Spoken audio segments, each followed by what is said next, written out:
So that's the last cabinet I have so far. That's the cabinet with 2 doors and a drawer. So you're gonna have a frame with 2 pre-attached doors. I mean, obviously, since it's a dollhouse miniature model, they're not intended to be opened like every 30 seconds, million times a day, but they can still stand the challenge. So you're gonna have this piece, you're gonna have the back piece, you're gonna have the bottom piece with this tiny thing that allows you to like glue this piece in so that the doors don't fall inside the frame. You're gonna have 2 sides with the engraving for the railings.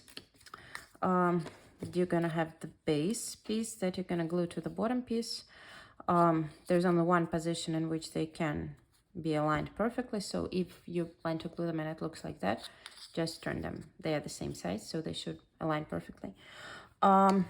You're gonna have the counterpiece that's made from a little different wood than the base of the cabinet that allows the stain to penetrate in the wood better. And you're gonna have the set for the drawer. You're gonna have 4 sides.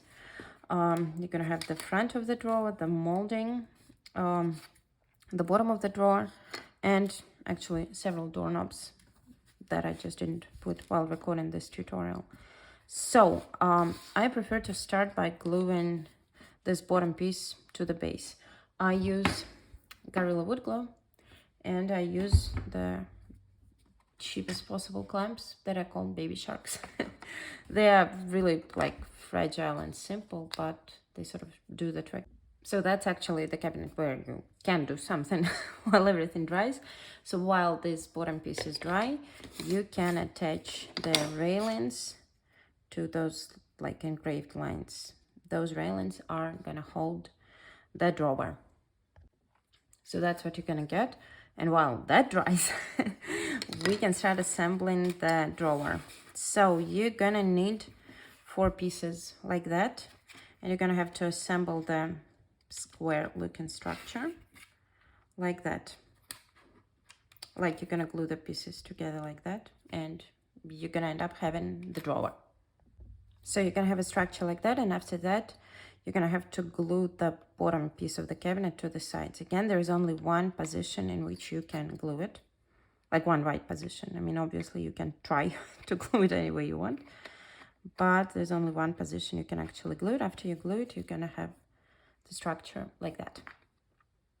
So, and while that dries, you can reattach the molding to the front of the drawer. Make sure you don't attach it to this side. You have to attach it to like the plain side.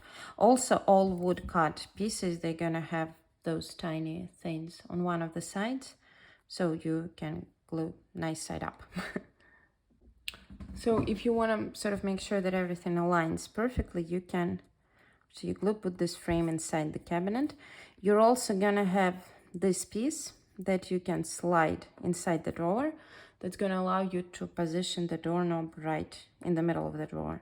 You can use it now or later, or like not use it at all. However you feel is better.